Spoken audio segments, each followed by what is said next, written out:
camera and like what do you call the Mike, selfie stick, yeah, all that stuff, like when I went to Japan. And I was like, and I even got a new phone. Like I upgraded my phone. I'm like, okay, I'm gonna vlog and like what do you call do all that stuff when I go to Japan. And guess what? I didn't end up doing it. It's just too much. It's like you're walking in the street and you're trying to film. I'm like, this is crazy. I'm too like many bumping into vending people and machines stuff. to hit up. What is it? Saying That's funny. too many vending machines to hit up. Yeah, yeah. Uh, yeah, it's just okay, okay, inshallah. Let's get started. أعوذ بالله من الشيطان الرجيم. بسم الله الرحمن الرحيم. والصلاة والسلام على أشرف الأنبياء والمرسلين وعلى آله وصحبه أجمعين. اللهم انفعنا بما علمتنا وعلمنا ما ينفعنا وزدنا علما يقربنا إليك هذا الجلال والإكرام.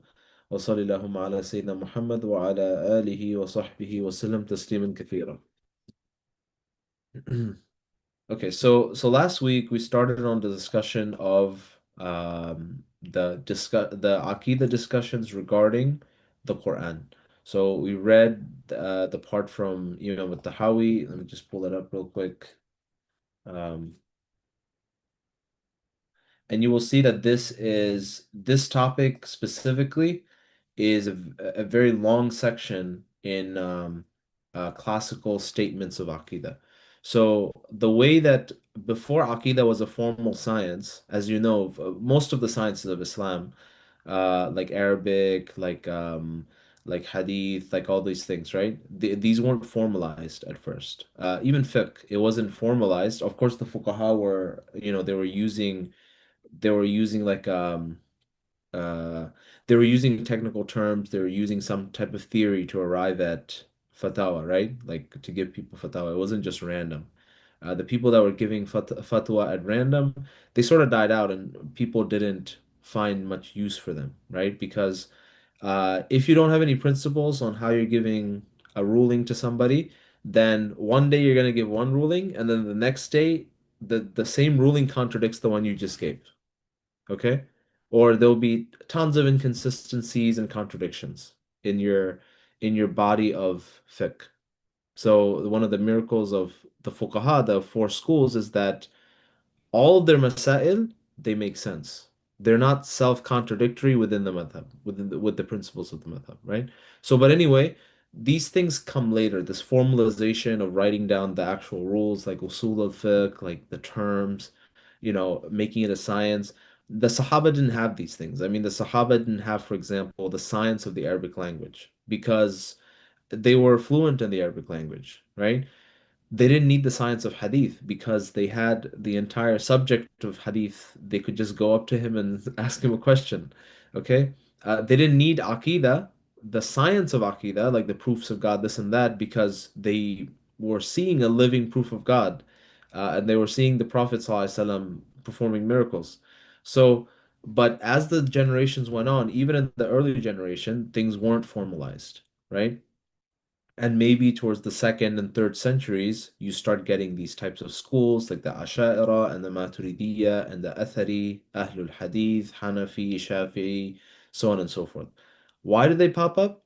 Because now it's the same reason that for example, the Basran school in Arabic grammar versus the Kufan school in Arabic grammar. The same reason why they pop up. It pops up for the same reason that the Shafi usul pops up, okay, versus Hanafi usul. And then Bukhari's conditions for collecting a hadith is different than Muslim's condition for collecting a hadith. And they go about different approaches, right? This exact same reason that even the Aqidah schools pop up because again, we're trying to systematize how to preserve the beliefs that we all agree on, essentially.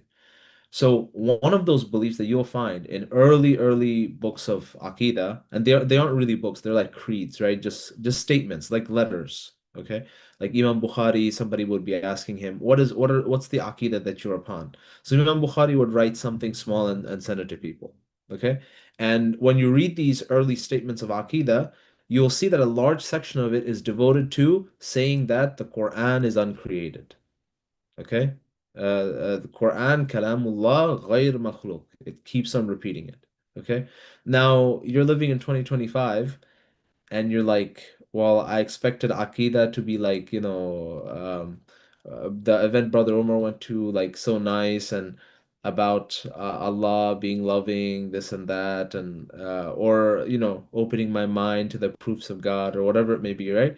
But then you're reading Imam Bukhari's statement on Aqidah, and it's just like the Quran is غير مخلوق, right? Quran is kalamullah, غير مخلوق. It's the speech of Allah. It's not created. Whoever says it's created has disbelieved, right? Only the Mu'tazila say it's created. So now, what's the reaction you're gonna have? I mean, don't you think there's a disconnect there between what you think is Aqidah versus what you find in the early generation?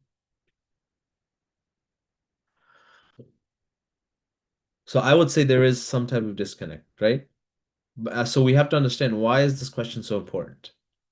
Now, so this question was very important to the early generation, obviously, because there were political undertones, there were all sorts of things, there was persecution against the Sunnis, right? Against the people of Hadith and the people who believed in the Sunnah. But it's also very important because it gives us proof of how we decide things in Aqidah, how we actually decide things in our religion. Okay? And the most important part of it is that the statement, the Quran is uncreated. Do you find this anywhere in the Hadith or the Quran? The Quran is غير مخلوق. Kalamullah غير مخلوق. Do you find it anywhere in the Quran or the Sunnah? Anyone want to guess? Can anyone find me a Hadith? I'm assuming not. Not a single place. You can look everywhere. Not a single place, right? And in fact, we can find some proofs to support the Mu'tazili side. So how come this issue becomes almost qat'i? It is qat'i, by the way, right? So if somebody intentionally says Allah's speech is created, right? Intentionally by meaning it to mean that that Allah doesn't speak, he's a kafir. He's left Islam. So how come this issue becomes so important? This shows us, by the way, right, against what other people want to say, this shows us that the Salaf, they understood like the logical conclusion of certain verses of the Quran to be like fact. Okay? So remember, we said, what's the proof that Allah's speech is uncreated? Allah's speech is an attribute of Allah. Our speech is also an attribute of us. But like we said, our attributes are non-contingent, right? Sorry, they're contingent. Our attributes are constantly changing. Okay? So we have one ability versus the next ability, and our speech is created of sounds and letters and so on and so forth. But we don't have to have speech. Okay? So because we could become deaf, we could become blind. So our attributes are constantly changing. Okay? And for us, speech is both an attribute and a action. It's an action. But for Allah subhanahu wa ta'ala, if Allah has an attribute, can it be something that's constantly changing? What do you guys No, think? no. No, right? If any type of attribute that Allah has to be what? It has to be eternal. Eternal. Has to be. So now is this a logical conclusion or something that I found where a verse in the Quran where it says Allah's speech has to be eternal? Did I find that in the Quran or am I using my reason to come to that conclusion? What do You you were guys think? using reason. I'm using my reason. Exactly. So this shows us that there are certain conclusions that weren't discussed during the time of the Prophet ﷺ and during the time of the Sahaba, but they become almost part of Sunnism and a part of the truth, right? Because we arrive to them through our reason, because of the necessary conclusion that we get from the verses of the Quran. Okay? So this shows us that the science of Aqidah, yes, maybe maybe the Sahaba didn't discuss that every single Muslim has to know these seven attributes of Allah. Can you find it anywhere in the Hadith or the Quran or anything? No, right? Nowhere in the Hadith of the Quran say you must as a Muslim know that Allah has life, that Allah has power, that Allah has will, that Allah subhanahu wa ta'ala is living, speaking and hearing, right? No. And seeing. No, nowhere, right? In fact, all the Quran and the Hadith mention that hundreds and hundreds of Allah's attributes. So how are the Aqidah scholars saying that every single Muslim, even if they don't know all the 99 names, they must know these things about Allah? And then, people come along and say, bid'ah. No, it's not bid'ah. The question in Aqidah is, does it make sense? Is it true? Not, oh, somebody said it's bid'ah. Or this person from the Salaf said, "Oh, this is bad." That doesn't matter. Some of the Mu'tazila were from the Salaf, right? And Imam Abu Hanifa, radiallahu an, was also from the Salaf, and his teacher Hamad, like they had a controversial idea, which is that Iman does not increase or decrease. We're going to discuss that in a future class. So now, Jumhur, most of the scholars didn't take that opinion. So what if they're from the Salaf? That is not the consideration. The consideration is not, oh, this was not discussed in the time of the Prophet or the Sahaba. Okay, now it's being discussed. Now you have to give an answer. Okay, nobody at the time of the Prophet or the Sahaba asked, oh, does Allah subhanahu wa ta'ala speak like human beings or does he not?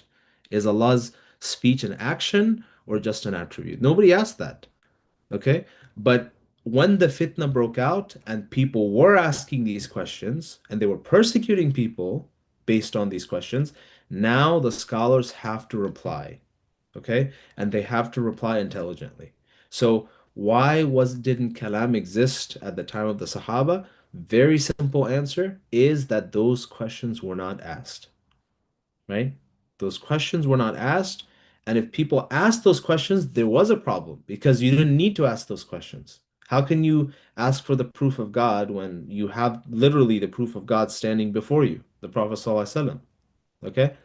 But then as the generations went on, misunderstandings grew, deviant groups came, and so the scholars had to mount a response and defend the Izzah of Islam. And this is where the Masail, the questions of Ilm al-Kalam, this is where it comes from. Okay? So this discussion gives us a very important principle that there can be something that is incredibly important in the deen that the Salaf agreed on that didn't exist at the time of the Sahaba or the Prophet ﷺ, and you don't find it anywhere in the Quran or the Sunnah. Does that make sense to everyone? All right. Yeah. It makes sense, right? And the second most important thing is the Salaf refused to accept that Allah's kalam, Allah's speech is created. Why? They did not want to liken Allah to his creation. They did not want to do tashbih. Okay? They did not want to say Allah's speech is like our speech. You see Ahmed ibn Hanbal, some people sometimes accuse him of having anthropomorphic tendencies. I mean, this is very difficult for me to fathom. This is the man who was tortured for this mas'ala, right? He wouldn't, he publicly defied Caliph Ma'mun and the Mu'tazilis in the government and so on by basically going into the Caliph's court, debating this and that, and defending the idea that Allah's speech is uncreated. So how is this person an anthropomorphist, right? He's defending the idea that Allah's speech is eternal because a major core of our belief is Allah is unlike creation. Allah is unlike creation. And the third thing is if you say that Allah's speech is created, right? That Allah's speech is just an action, meaning he doesn't actually have an attribute of speech. He's not a speaking God, right? He can't really communicate. It's just he just creates sounds and something, and then that's how he communicates. So, for example, imagine like I can't really speak, so what I do is I tap my pen on the computer, whatever, I just go like this, and based on these sounds, somebody understands what I'm saying. You guys understand? So Allah creates everything, right? So when He creates something, there's what do you call? There's indirect speech happening. Like whoever created these AirPods, like I can understand that, okay, he must have very good engineering skills, he must have good design skills, so on and so forth. There's indirect speech happening, which is all of the creation, Allah's creation. But in addition to that, we affirm that Allah speaks literally, right? He actually communicates with the human heart, right? In very detailed, exactly the way that I understand. So now, when you deny Allah's attribute of speech, you're denying the second part. You're denying the second part, and you're opening up the you're opening it up to say that the Quran is the speech of man. Okay? You're opening up the floor to say the Quran is the speech of man, and in addition, you're opening up the floor to saying that the Prophet sallallahu alaihi wasallam was the one who created the Quran. You guys see the danger in affirming this idea, right? So now, what would happen if you were to say that the Prophet ﷺ is the author of the Quran? What would happen? Let's say he was a great historical figure, genius, literary figure, and he authored the Quran. What does this do to the religion of Islam?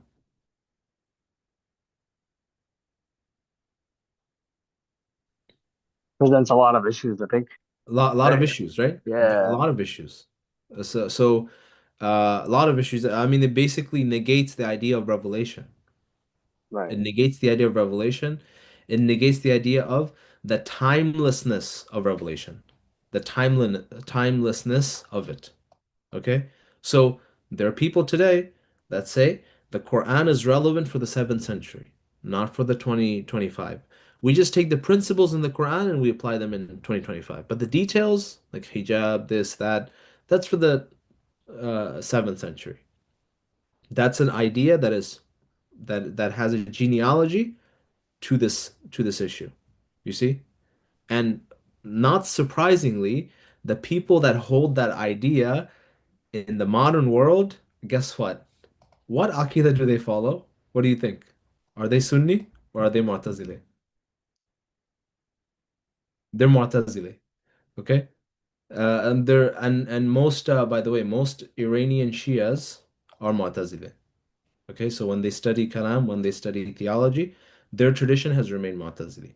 So again, lot of issues when if you say that the Quran is created, okay? If the speech of Allah is created and Allah doesn't have a literal attribute of speech, a lot of issues that come about from this. Now, and a lot of these issues lead to kufr, okay? So how come we don't call the Mu'tazilis kafir, right? Because you'll find in the books of Aqidah, if you say Allah can't speak, then what's the opposite? Then Allah subhanahu wa ta'ala is dumb. Na'udhu billah. Meaning he can't speak. So that would be kufr, right? So how come we don't takfir the Mu'tazili? We say that they're upon bid'ah. We don't say that they're kuffar. Any guesses? Okay. They're still claiming to follow Allah, right? Like la ilaha illallah. So once they do that, then you can't really do takfir on them. Not necessarily, no. Because there, Okay. there, there is a group called the Karamiya, the extremist version of them. They say Allah is a body. Allah is a jism. Na'udhu billah. Like he's a physical body, and they don't have a problem with saying that. They use logical arguments Oh, to okay. defend it. Yeah, and they also believe this idea. Kalamullah created, right? So we don't have an issue saying that they're kafir. But the Mu'tazili, we don't make takfir, right? We don't make takfir. And here's a very important principle why. Very, very important. If there's nothing in this class you remember, try to please remember this idea. I wish I put it in the slides, but I think I was lazy. I'll put it for later on. We do not, right? We do not hold a group or a person to the necessary conclusions of their ideas, right? So someone has an idea. The necessary conclusion of it is kufr. But that person is denying the necessary conclusion. They're like, no, no, no, no, we don't believe that. We don't believe that. Okay? We interpret it this way. This is why we're making this idea. They say, okay, you're upon bid'ah, right? For example, Ibn Taymiyyah rahimahullah, he believes that there's never been a time in which Allah has not created something. Creation is eternal. Okay? Creation is eternal, meaning there have been universes in existence all the way into the past for infinity. What does this entail? Who's also infinite? Which Allah. being is Allah? Which Ibn Taymiyyah rahimahullah is claiming what? Creation is also infinite. Hmm. What does this logically entail? There are what? Two beings that are infinite. Na'udhu billah. Okay? Okay. Now, now Ibn Taymiyyah rahimahullah will spend hundreds and hundreds of pages denying, saying there's anything problem with this. We're not doing shirk. We're not doing. Okay, we don't hold you to the lawazim of your belief. This is the position of Ahlus Sunnah. This is why the only group that can tolerate diversity within the Islamic tradition is Ahlus Sunnah. Not the Salafi, not the Wahhabi, not this, not that. It's only Ahlus Sunnah that we have principles in order to accept everyone and accept their conclusions. Okay? But have the maturity to say your beliefs are they're not this specific belief is not right. Okay? So the Mu'tazila, he is saying, why is he saying that Allah subhanahu wa ta'ala's speech is created? The reason, remember we said it before, the reason is they think if you say that Allah has an attribute, an eternal attribute called speech, and it actually exists, then you are affirming that there are multiple eternal things with Allah, and that is shirk. So in order to do tanzih of Allah subhanahu wa ta'ala, okay, in order to absolve Allah subhanahu wa ta'ala of any defects, they are denying Allah's speech. Okay. Now, if you ask the Mu'tazili, does Allah communicate with human beings? What would they say? Yes. Absolutely. Right? It's just that Allah's creating that speech. It's not part of his attributes. Okay. So, so the Mu'tazili, they will not accept the necessary conclusions of their own idea. They'll try to deny it. Okay? So that's why we say that they're upon bid'ah. They're not they're not kafirs. You guys understand? This is such an important idea that if you were to go to a Mu'tazili and say, look, because the Mu'tazili say that whatever you judge to be good and evil is what's good and evil. This is the Mu'tazili idea. Okay? And so Allah can never do something that's evil. Allah can never create something that is evil. So now the necessary conclusion of this is Allah is powerless. Allah's power, right? Allah's powerless to decide what is good and evil. Allah's held to some external standard that is other than Him. This is the conclusion of this is kufr. Who is judging Allah, right? Who can judge Allah besides Allah Himself? But you go to the Mu'tazili and you say, look, you guys are saying that Allah's powerless. You guys are saying that there's another. The Mu'tazili say, no, no, no, no, no. We're doing this because it's qabih. It's impossible that Allah could be ascribed with evil. You see the intention that's coming from, right? It's impossible that Allah could do evil. So we have to absolve them of any type of evil. This is why human beings are the ones who create their own actions. We spoke about this a couple Hmm. classes ago, right? Hmm. Right? So Allah can't create the actions of human beings. Why? Because human beings do evil. So we have to absolve Allah of this. So we have to say that the human beings create their own actions. But but we say, look, there are so many holes in this argument that you made, right?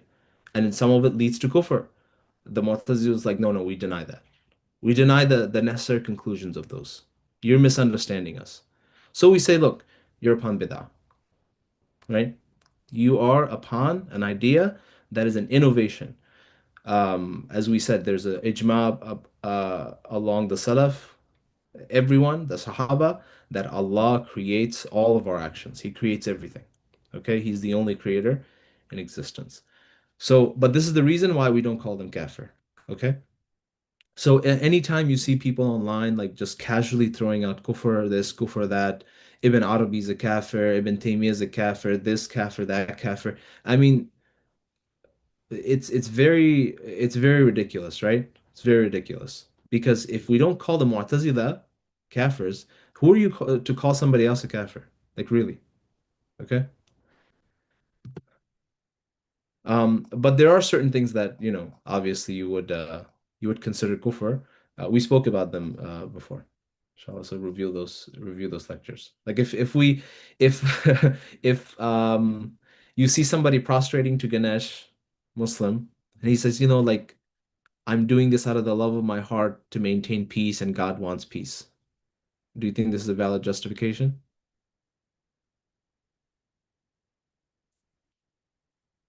Like God wants peace between Hindus and Muslims, whatever, and all No, religion is it's not. one. No, it's No. not because now you're touching on to the Aslul Islam, which is Tawheed. Okay? There's no compromises in Tawheed. There's no, like if the Mu'tazila said, oh, there are actually two gods, right? And the reason we're saying this is because, XYZ, they could find a million reasons, they would be kafir. It doesn't matter. Okay? Some of these issues, like I said, you don't find an explicit text in the Quran and Sunnah that says kalamullah ghayr makhluq. Okay? You don't find an explicit text. If there was an explicit text, what would we say? We would have a different discussion. Okay? Okay, so that's why this issue is important again, because it shows us that the ijma of the Salaf, based on a logical conclusion, is binding.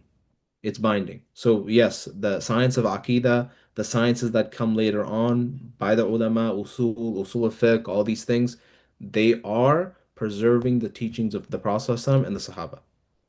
That's what they're doing. They're not innovations. They're not some new things. The Ash'ari Aqidah and Maturidi Aqidah and Athari Aqidah, they're transmitting the understanding of the Salaf regarding Aqidah. Okay? And understanding of the Sahaba regarding Aqidah. They're trying to preserve those things. Okay, they're not some type of innovative, um, uh, made up things. And why weren't those questions asked before? The reason is the people's hearts were pure, but when those questions started being asked, now you need to provide a response that's based on the Quran and Sunnah. You can't just provide a random response. Okay? I mean, uh, there's a person online, I won't mention his name, a very famous personality. He's like, oh, we don't need ilmul kalam, we don't need all this logic stuff. And somebody asked him, like, if Allah can do everything, why can't Allah just basically cause himself not to exist? And this person's response was shocking to me. He said, yes, Allah can cause himself to not exist. He just doesn't choose to, right? Do you guys find anything wrong with this? Allah can cause himself, Allah can destroy himself, but he just chooses not to. This was this person's response. Do you guys see any issues with this? If that was the case, then Allah is not eternal Good. because He can be ended. Yeah. If it's possible that Allah can just cause himself not to exist, he's not a necessary being. He's like you and me. Like we can kill ourselves if we want. Subhanallah, this is the problem if you don't base your understanding on dawabit, on rules, principles that the scholars have passed down. So you say, okay, we don't need ilm al-aqidah. Okay, fine, that's fine. Don't engage in discussion regarding these topics. Don't try to answer questions that are beyond your pay grade. Okay? But if you want to do that, then you study ilm al-aqidah. So you're protected from these types of these things. And the Sunni answer obviously is Allah's power never links to impossibilities. Allah subhanahu wa ta'ala's power never links to anything that is impossible because an impossible thing doesn't exist. Okay, a necessary being cannot suddenly become a possible being. Okay, so let's continue on. So this is why it's a very important issue. The people that say, we should leave these issues in the past and we shouldn't discuss them, I 50% agree, right? 50% agree in that we shouldn't discuss these issues in a way to divide people, number one. But 50% disagree because we need to teach these issues with the proper context.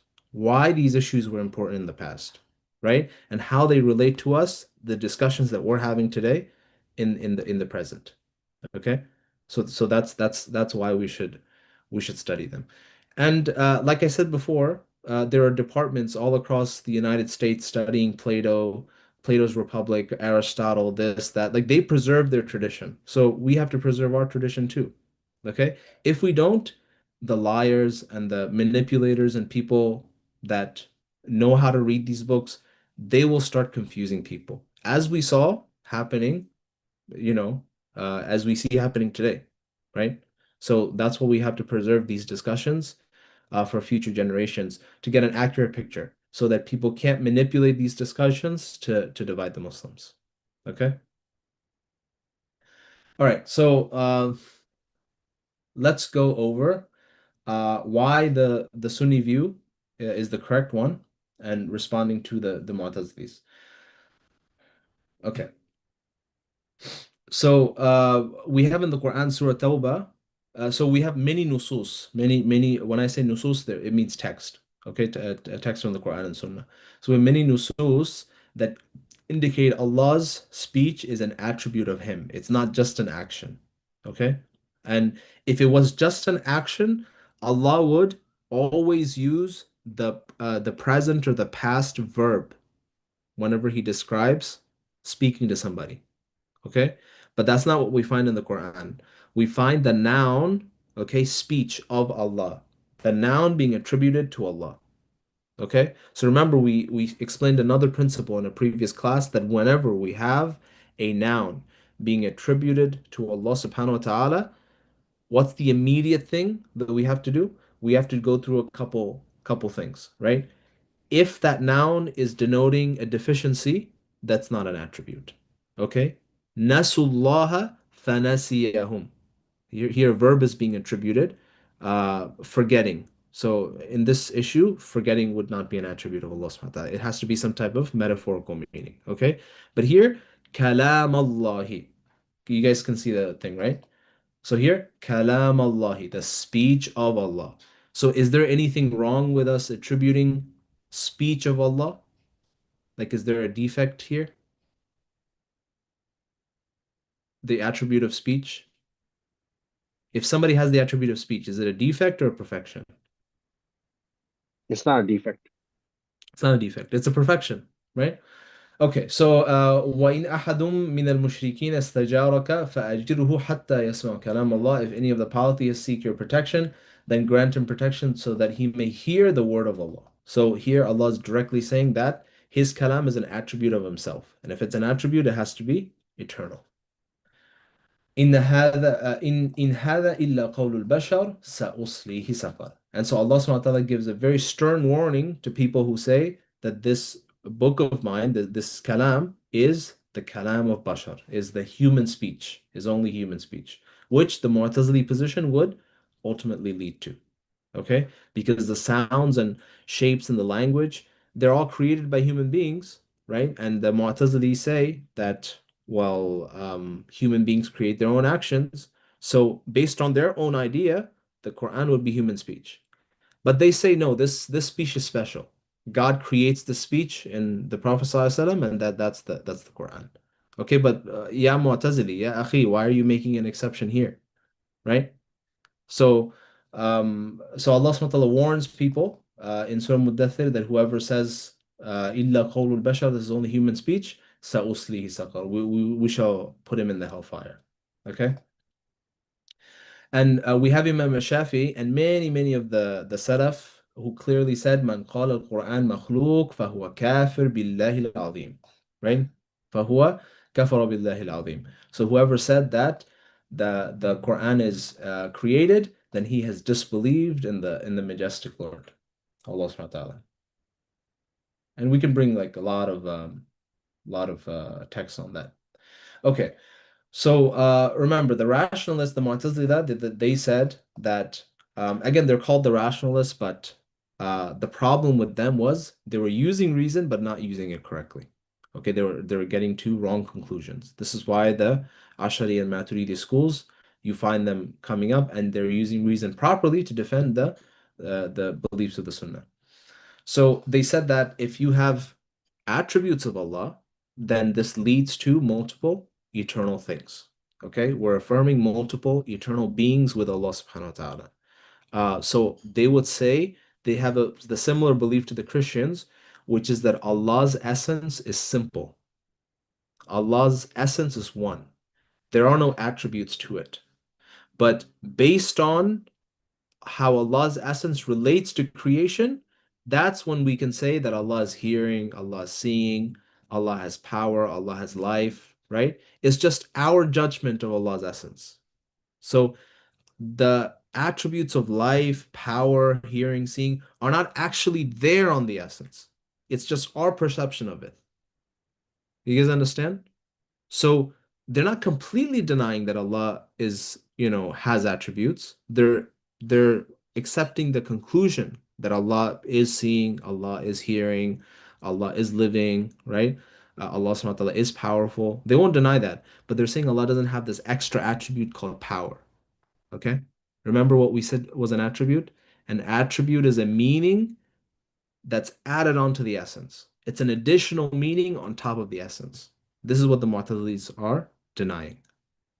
So, what's their problem with that? They say, well, if you add this thing called life or power, this is something eternal with Allah subhanahu wa ta'ala, and this leads to shirk.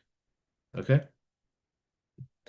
And they also said speech is not a fitting eternal attribute. Why? Because speech involves sounds and language, and God's speech, therefore, must be created.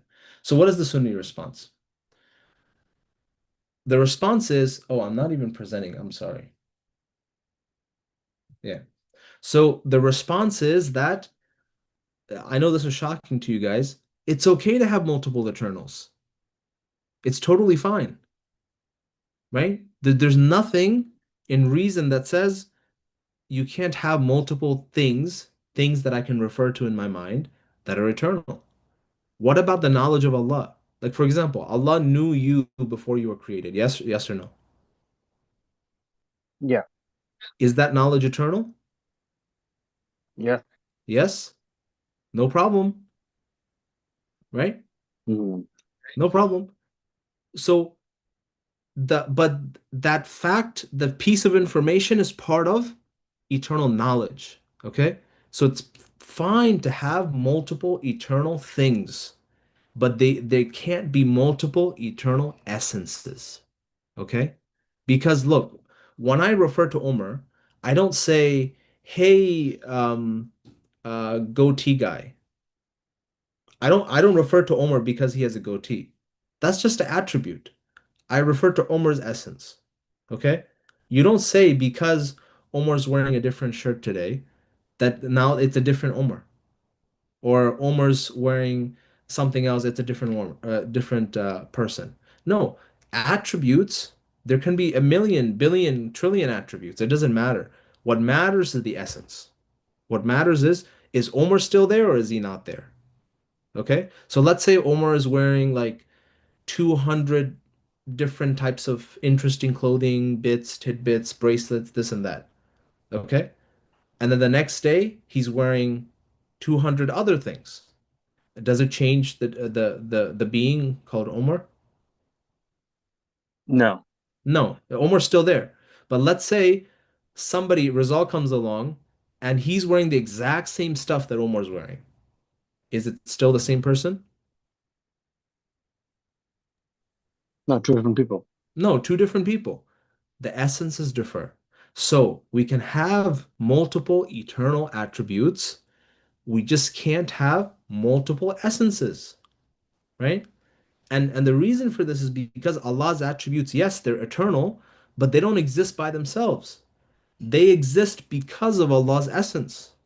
They don't exist independently of Allah subhanahu wa ta'ala's essence. They cannot be in human beings, we can separate out our attributes and essences. I'm brown, I could have been white. Okay? So you can logically separate out the whiteness and Nazmul Hassan. Okay? So you could picture me in a different way. With Allah's attributes, they have to be with the essence. They cannot be separated from the essence. Okay? So and that's why just as the essence is eternal, Allah's attributes are eternal. Okay? So there's nothing wrong with the fact that Allah subhanahu wa ta'ala has multiple attributes. Okay? And they're not independent existing things from Allah subhanahu wa ta'ala. So this is why we don't have a problem with it. Just as Allah's the data of Allah subhanahu wa ta'ala's knowledge, which is infinite. So all these infinite things of knowledge, these possibilities of knowledge, they're existing within Allah subhanahu wa ta'ala for eternity. So no one has a problem with that. So why do we have a problem with the attributes? The point again is the attributes don't exist independently of Allah subhanahu wa ta'ala. And they're necessary. Okay? Everyone understood this? Our response to the Mu'tazila? Mm-hmm. Yeah, the problem is not the attributes, the problem is having multiple essences. Okay, multiple different beings. Okay? And this is also why we say, yeah, Christians, oh Christian brother, your position leads to shirk, multiple gods. Why? Because the Christians say Allah's attributes can separate from him. And there's some Christians who say this, and that's how the incarnation happened. The Logos acts on its own and imbues itself in Isa alayhi salam. Na'udhu billah. Mm-hmm. Manifests itself as Isa alayhi salam. And the Holy Spirit is something separate. And then the Father is something separate. Yet they're part of the same being. They have the same essence. So they're affirming a type of separation of the attributes of God from the essence. And would this lead to shirk? What do you think? Yep. Yep, this is exactly why the Mu'tazila argued in this way, right? But then because the first people that the Mu'tazila were arguing against were the Christians, right? So, yes, Mu'tazila, your point is correct. If the attributes that you're affirming can be separated from the essence, we'd agree with you, right?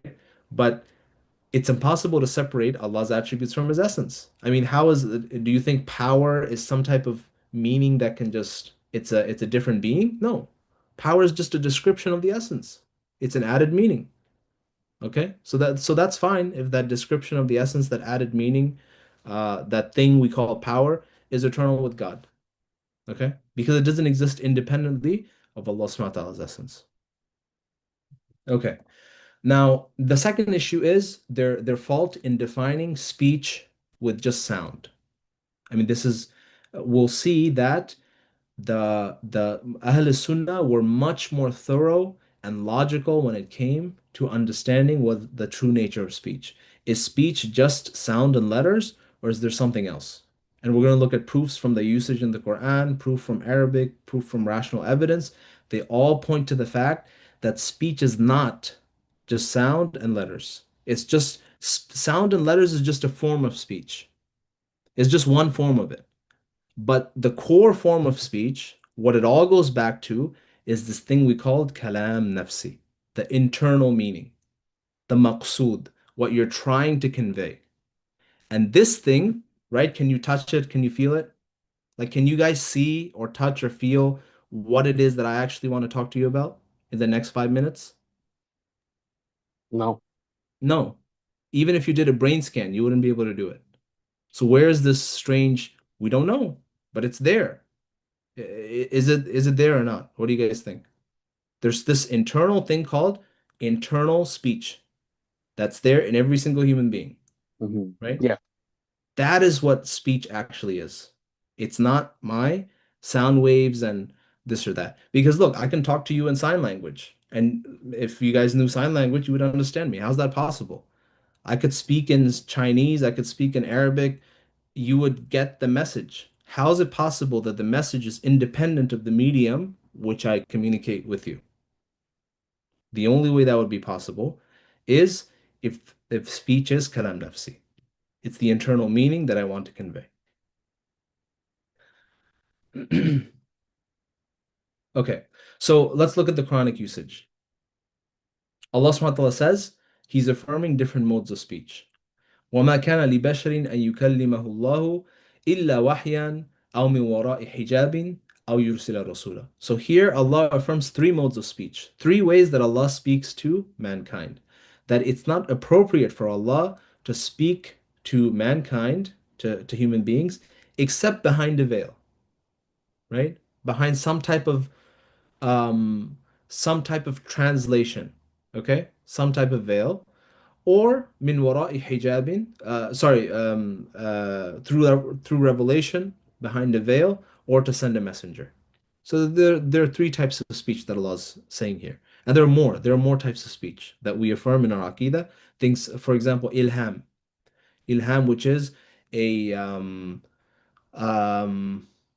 like the light bulb goes off, like when you get an Yeah, idea. This idea. is this Yeah. is this is speech of Allah, right? Inspiration, direct inspiration, ilham. Okay, so there are many different types of and modes of speech. Maybe we can do a special session on that, the types of revelation and things like that. So the Quran affirms different modes of speech other than sound. Okay, other than sound. And then Allah subhanahu wa ta'ala talks about a speech. He's describing قُلْ لَوْ كَانَ الْبَحْرُ مِدَادًا لِكَلِمَاتِ رَبِّي لَنَفِدَ الْبَحْرُ قَبْلَ أَن تَنْفَدَ كَلِمَاتُ رَبِّي. That Allah subhanahu wa ta'ala says that if you were to take all of the oceans of the earth and make them into ink, and all of the and you were trying to write the speech of Allah subhanahu wa ta'ala, the oceans would dry up. So Allah's speech is inexhaustible. So here's a almost a clear reference to the idea that Allah's speech is eternal. Almost, but not quite. Okay? But this shows us that Allah's words are inexhaustible. So how is it possible that they're created if they're inexhaustible? Okay, so linguistically, we find in the Arabic dictionary that kallamani qalbuhu, right? His heart spoke to me. This is a statement of the Arabs that we find in the dictionaries. How is it possible that somebody's heart speaks to you? Anyone want to explain? Have you seen a cardiac, like a heart, like speak to somebody? I think it goes back to the kalam nafsi aspect, right? That Exactly. you're Yep. like it's the meaning and not actual the Yes, sound. exactly. Yeah. He spoke to me with his eyes. Some romantic stuff. How is it possible? Like the eyes like emitting sound? No. We use we use speech in a very literal way. Like when I say he spoke to me with his eyes, we come all of us understood what that meant. All of us. I didn't even have to tell you if is it a metaphor, is it literal. We're gonna see that it is actually literal. He did speak to me with his eyes, right? He conveyed a message, right? And then Lisan al-Arab, I believe it's by Ibn Mandur.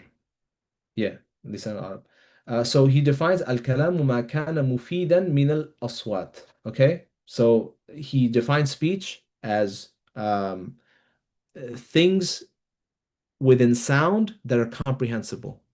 Okay, sounds that are comprehensible. وَقَدْ يُوقَعُ عَلَى مَا فِي النَّفْسِ. And it all can also refer to what is inside, what is internal, the meaning, the maqsood that you're trying to convey. Okay? Hadith evidence. The Prophet says, this is in Sahih Muslim and Bukhari, ما منكم من أحد إلا سيكلمه ربه ليس بينه وبينه ترجمان. I said turjuman here. That's incorrect. Tarjuman. Okay. So in the Day of Judgment, the Prophet says that for every single person, Allah will speak to him. Allah, it's only between Allah and you, and there will be no translator. So how is it possible? Let's say you speak Urdu and I speak Arabic and he speaks Chinese. How is it possible Allah will speak to them without any translator? Allah will speak directly Chinese and Urdu and What do you guys think? Again, it goes back to kalam nafsi. There will be a mode of speech on the day of judgment where Allah subhanahu wa ta'ala doesn't need a translator to speak to you. You will get the meaning. Okay? Hmm. Okay. So what's the final conclusion? The conclusion is that speech is much broader than just sounds and letters. So now let's bring this back to the Quran. What does it mean when we say Al-Qur'anu ghayr makhluq, that it's uncreated? What we're saying is that the kalam nafsi of Allah subhanahu wa ta'ala, the internal meaning, it is uncreated. You and I's internal meaning, it is actually created. For example, 5 minutes ago, in my internal meaning, I didn't have the idea that I would use some certain words as I'm talking to you right now. And then it just came to my mind. So it shows that my internal meaning is contingent.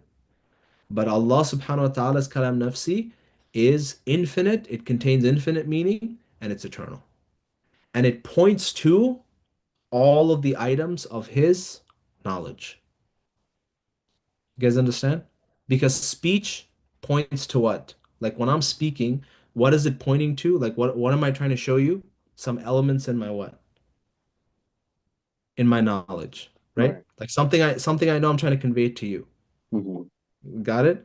And then this internal meaning is is trying to sort those things out and convey that to you.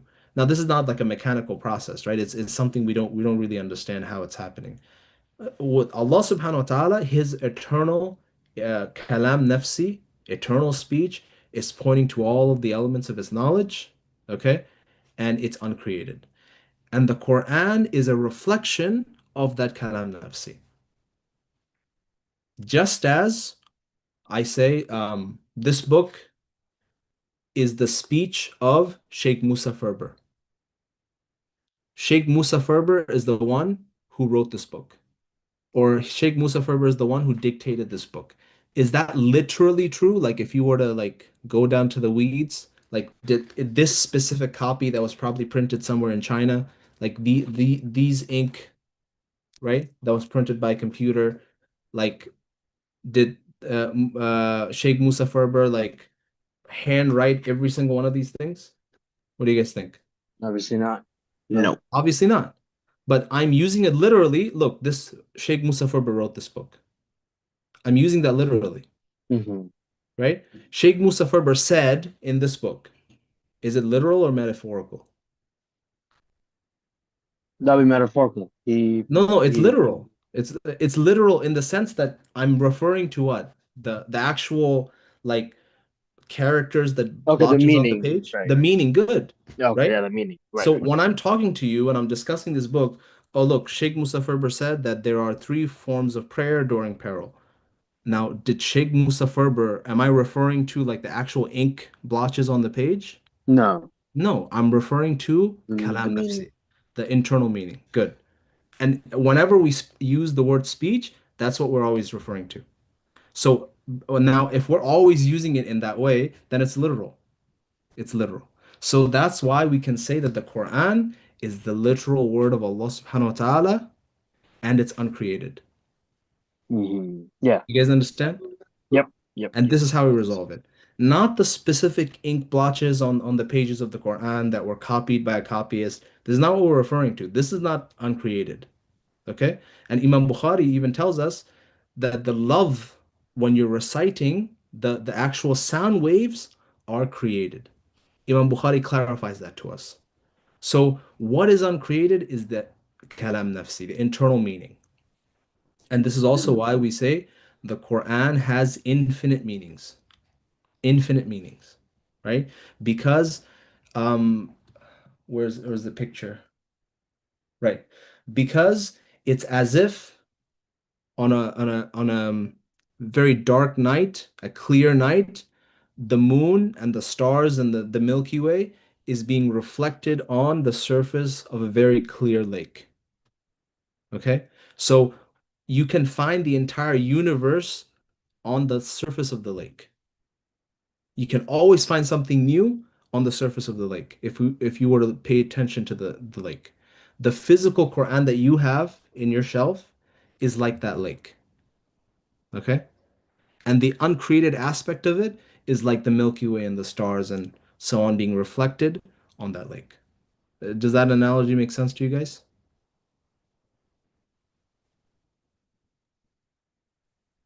Should I explain it again? Yeah. So, how is it possible that the Quran contains infinite meanings? Okay?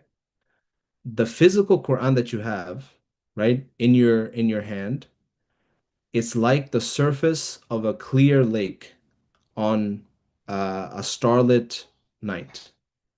Okay? The lake is the lake infinite or bounded? Bounded. It's bounded, right? But it's reflecting inside the lake on the surface of it, the Milky Way, the Andromeda galaxy, the moon, every single thing in the sky, which is billions and billions of light years. So you have this Mhm. infinite expanse being reflected on this clear surface. Mhm. Okay? And this is how we understand that the Quran, the physical Quran you have, it opens up infinite meanings. Because just like the lake is reflecting the universe, right? The physical Quran you have is reflecting what?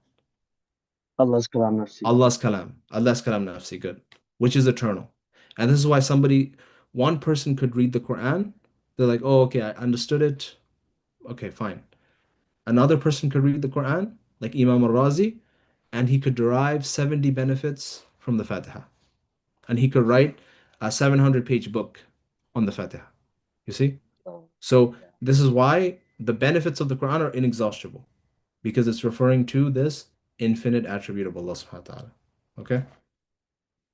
So if it seems a little bit complicated, the very simple idea is that whenever we use speech, we're referring to kalam nafsi, the internal meaning. And the internal meaning of Allah subhanahu wa ta'ala is uncreated. What exactly is it? I mean, can you even explain to me what the internal meaning you have is? No. But we know that it's not something that you can touch and feel. Okay? It's not something you can touch and feel. It's not something for Allah subhanahu wa ta'ala, it doesn't come into existence and go out of existence. And this is what we mean by the speech of Allah subhanahu wa ta'ala. And the Quran reflects it. How? Because the Quran is a reflection of that internal speech. Just like we said, the Musa fervor wrote this book. Okay? We're not referring to the actual ink blotches on the page. We're referring to the kalam nafsi. Mhm. Okay? And every single person does this, right? You use it in court, you use it in your regular life, and this is the true nature of speech. So you might say, the this explanation of speech, like you're just digging so much into it, and sometimes the correct answer requires a lot of detail, right? And you can see from the Mu'tazila, the first thing that they came to their mind, they just rejected it and they just moved on. And we say, no, no, you have to think a little bit harder, right? The Salaf wouldn't accept an idea that is completely illogical and then sort of compromise this deen. This idea is reasonable, okay? But they didn't think hard enough, and that's why they're that's why they're wrong, right? And who held this idea of kalam nafsi? Imam Bukhari, right? Imam Muslim, and surprise, surprise, Ibn Taymiyyah rahimahullah. Okay? Interesting. Okay. But Ibn Taymiyyah's idea of he doesn't say that he refutes kalam nafsi, he does, but his position is essentially kalam nafsi. And he also adds something new to it, which he says that the Quran is the type of the Quran is eternal, but its particulars are hadith. Its particulars are created. And now we say like no, we shouldn't use the word created for the Quran. Okay, can we all agree with that? We shouldn't use the word created for the Quran. So many people have tried to refute Ibn Taymiyyah rahimahullah because of what he said. But if you really think about it, it just means kalam nafsi. That's what he means, right? Okay. Um, okay. All right, so the final section we'll conclude with inshallah ta'ala is I don't want to go through all of these, but let's look at some of the miracles of the Quran, just to conclude this section. And we already discussed some of the linguistic miracles, right? But there are a lot of details within the Quran that are miraculous. Okay? One of them is the Quran's accurate Egyptology. Okay? Now, when Allah subhanahu wa ta'ala calls for Haman, Haman is the servant of Pharaoh. Okay? Now, Haman actually refers to the servant of Amun. And if you look at the ancient Egyptian manuscripts and the hieroglyphics, his name exactly matches the name that's been used in Arabic, the servant of Amun. And what are the servants of Amun? This was the highest level engineer of Pharaoh. Okay, so it's a title. It's not it's not an actual name. So how is it possible? And there's so many things like this, right? There's so many things like this in the Quran where and also the Pharaoh punishing using crucifixion. It matches archaeological evidence, how they executed criminals. And then you have things in about Babylonian details about Babylonian society. For example, the Quran mentions that magic was rife in Babylon. Now, um, if you look in Babylonian history, a big part of Babylonian history was using things like magic, right? It was a society that was steeped in sihr, magic. And in fact, this is where the Jewish people took their magic from. The Jewish people didn't know how to do magic until they went to Babylon. Okay? And the two angels, Harut and Marut, they Marut actually directly maps to Marduk. Okay, Marduk is one of the names of their divine gods, right? So and also it gets this history correct. So we know from history that the Jewish people learned the forbidden arts, the sihr and magic from Babylon. This is part of Jewish history. The Quran gets it correct that yes, they got it from Babylon. So the question has to be, at that time, the Prophet ﷺ couldn't read Hebrew, he couldn't read hieroglyphics, he couldn't read Persian, and people that discovered these things were doing so by exploring, it's usually the colonizers like French savants and British people that decoded the hieroglyphics, and they have access to all of these libraries across the world, and they're researching and getting to the correct picture. So how is it possible, like which libraries was the process I'm researching in to get this information correct? And by the way, the Bible gets it wrong, right? The Bible actually, for example, when it describes certain things in Egypt, of how it calls the ruler of Egypt at the time of Yusuf alayhi salam Pharaoh. But we know from history that the Pharaoh came after Yusuf alayhi salam, not before. Before, the rulers of Egypt were just kings. Okay? So actually the Quran gets this right.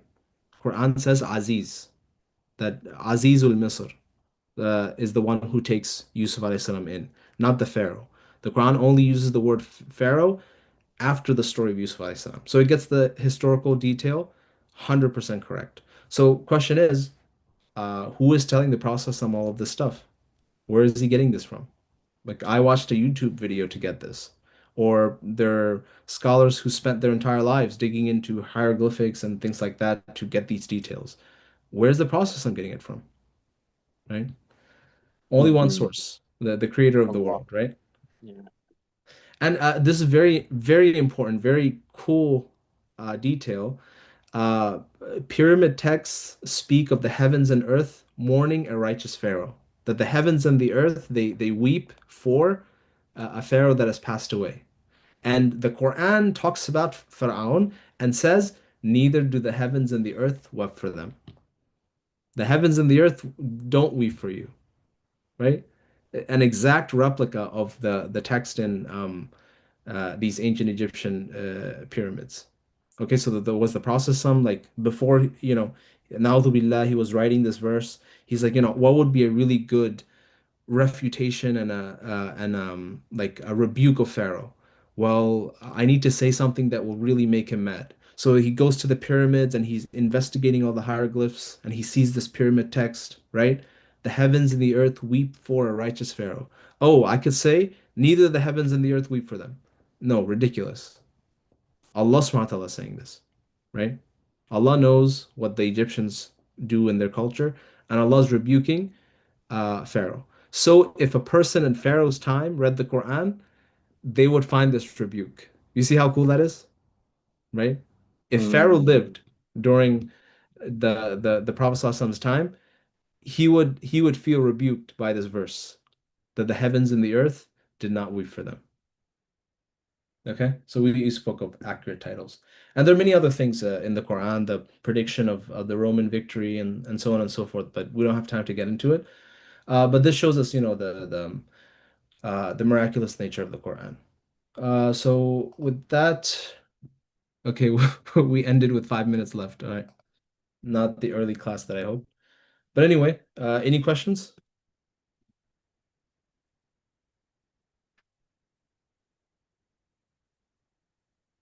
No questions? Okay. Nope. Okay, inshallah. So, let's see. Okay, Jazakallah khair. So I'll see you guys next week, inshallah. We will be discussing, um, I forgot I think the issues related to the hereafter. Inshallah. Actually, let's see what we're going to be discussing. Oh, the seeing Allah subhanahu wa ta'ala. So the proofs of why it's acceptable to believe that we can see Allah subhanahu wa ta'ala in the hereafter, and many other issues. Okay. All right, Jazakallah khairan. Assalamu alaikum wa rahmatullahi wa barakatuh. See you all Wa next week. alaikum